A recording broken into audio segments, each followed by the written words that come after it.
नमस्कार साथियों, एक बार पुनः स्वागत है आपका अपने YouTube channel astro with Kanha में। फ्री जन्म कुंडली अध्ययन में जिस कुंडली का चुनाव हुआ है वह है श्री निखिल सोनेवाला जी, धौली महाराष्ट्र से। आइए हम और आप मिलकर इनकी जन्म कुंडली का अध्ययन करते हैं। इनकी डेट ऑफ बर्थ है 28 मई सन 1991। जन्म का समय है सुबह 6 बजे। जन्म स्थान धौली महाराष्ट्र से। आइए हम और आप मिलकर इनकी जन्म कुंडली का अध्ययन करते हैं। वृष लग्न इनकी बनती है और लग्नेश बनता है इनका शुक्र, जो कि द्वितीय भाव में केतु के साथ अपने मित्र बुध की राशि मिथुन राशि में बैठा हुआ है। कैसे होते हैं वृष लग्न में उत्पन्न जातक? ज्योतिष शास्त्र के अनुसार वृषभ लग्न में उत्पन्न हुआ जातक सुंदर, मेहनत करने वाला और कृषि के कार्य से धन एकत्रित करने वाला होता है। इन्होंने प्रश्न पूछा है और भाग्योदय कब होगा, धन प्राप्ति के योग कब बनेंगे और कंप्यूटर आईटी फील्ड में क्या सक्सेस होंगे, इसमें करियर बनेगा कि नहीं, ऐसे इन्होंने प्रश्न पूछे हैं। आइए चलते हैं इनकी जन्म कुंडली पे। वृष लग्न की इनकी कुंडली बनी। लग्नेश बनते हैं शुक्र, जो कि द्वितीय भाव में केतु के साथ विराजमान है, अपने मित्र बुध की राशि में मिथुन राशि में बैठे हुए हैं। ज्योतिष शास्त्र के अनुसार लग्नेश का द्वितीय भाव में बैठना, मित्र की राशि में बैठना अच्छा योग बन रहा है। आपके प्रश्न पे आते हैं, लेकिन उससे पहले थोड़ी जन्म कुंडली को देख लिया जाए। आपने जो प्रश्न किए हैं सारे प्रश्न ही इसी कुंडली में हैं। वृष लग्न में जो कारक होता है वह होता है एक बुध और दूसरा शनि। तो बुध जो इस कुंडली में है वह द्वादश भाव में बैठा हुआ है और शनि भाग्य भाव में बैठे हुए हैं।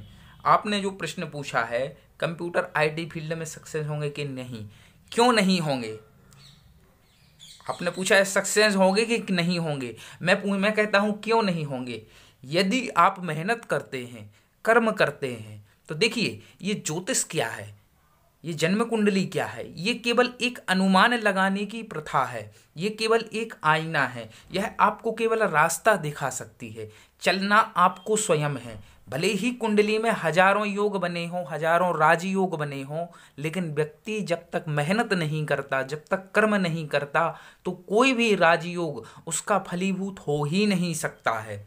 आपको मेहनत करनी पड़ेगी, आपको कर्म करना पड़ेगा, तभी ज्योतिष भी आपका साथ दे सकता है, परमात्मा भी आपका तभी साथ देगा जब तक आप कर्म करेंगे। यदि आप कर्म नहीं करेंगे तो न ज्योतिष आपका साथ देगा, न कुंडली में दिए हुए योग आपके साथ देंगे। हाँ, ये है कि कुंडली से आप अनुमान लगा सकते हैं, आप एक गणना कर सकते हैं कि आप कहाँ तक पहुँचेंगे, क्या करेंगे, इन गणनाओं को समझ सकते हैं।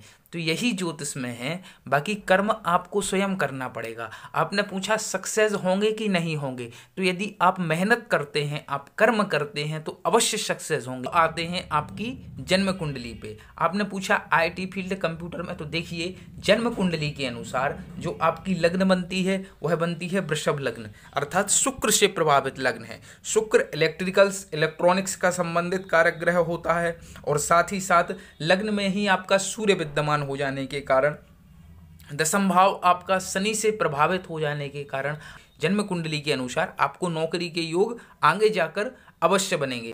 आपने पूछा धन एकत्रित कर पाएंगे कि नहीं। देखिए द्वितीय भाव का स्वामी जहां से धन का विचार किया जाता बनता है वह बनता है आपका बुध, जो कि व्यय भाव में बैठा हुआ है। और साथ ही साथ धनिष बनते हैं देवगुरु बृहस्पति, जो कि तृतीय भाव में अपनी उच्च की राशि में बैठे हुए अवश्य बनेंगे। धन के मार्ग भी आपकी कुंडली में अच्छे बने। देखिए कुंडली देखने में बड़ी अच्छी लग रही है।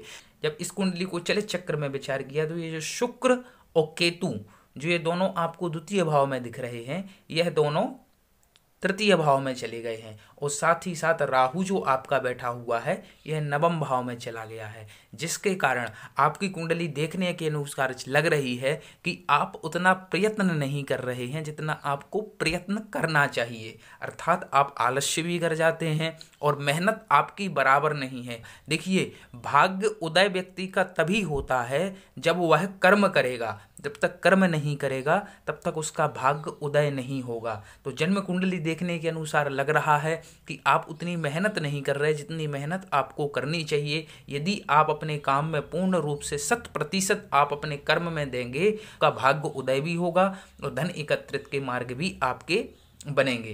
भाग्य से आपका बनता है शनि, जो कि अपने ही भाव में बैठा हुआ है, साथ ही साथ गुरु के द्वारा दृष्ट है। तो प्रबल भाग्य योग होगा, आपको उसमें घबराने की जरूरत नहीं। भाग्य योग की भी आपके अच्छे चांस है। दाम्पत्य सुख की भी ओर जाए, आप विवाह की ओर भी जाए तो सप्तमेश बनता है मंगल, जो कि तृतीय भाव में देवगुरु बृहस्पति के साथ विराजमान है। भले ये मंगल नीच का हो रहा है, लेकिन गुरु के साथ में बैठ जाने के कारण यह मंगल का नीच भंग हो गया और सप्तम भाव में चंद्रमा बैठ जाने के कारण आपकी जो कुंडली में है दाम्पत्य सुख भी अच्छा होगा। आपका जो जीवन साथी होगा देखने में बड़ा सुंदर होगा, सौम्य स्वभाव का होगा, मधुर स्वभाव का होगा। देखिए, हाँ, ये है कि आपका भाग्य शनि हो जाने के कारण, साथ ही साथ इसमें राहु के बैठ जाने के कारण आपके भाग्य में व्यवधान आएंगे, आपको बाधाएं आएंगी, लेकिन आपको उन बाधाओं का सामना करना पड़ेगा। यदि आप डटे रहे, आप मेहनत करते रहे, तो आपको एक ना एक दिन आपका भाग्य उदय अवश्य होगा। धन प्राप्ति किस मार्ग में होगी? तो देखिए, मैं आपको बता दूं, आपकी कुंडली में, नवमांश कुंडली में जब मैंने विचार किया तो ये मंगल बली दिख रहा है। मंगल बली हो जाने के कारण और वृषभ लग्न होने के कारण, यदि आप कृषि कर्म अर्थात या तो कृषि का कार्य करते हैं या कृषि क्षेत्र में धन इन्वेस्ट करते हैं, तो आप जन्म कुंडली के अनुसार उसमें धन एकत्रित भी कर सकते हैं और धन भी अच्छा लाभ कमा सकते हैं, अच्छा मुनाफा कमा सकते हैं। आशा करता हूँ आपको मेरे द्वारा दी हुई जानकारी पसंद आई होगी। ज्योतिष एवं वास्तु से संबंधित जानकारी के लिए हमारे चैनल को सब्सक्राइब करें, वीडियो को लाइक करें। मिलते हैं अगले कार्यक्रम में, तब तक के लिए नमस्कार।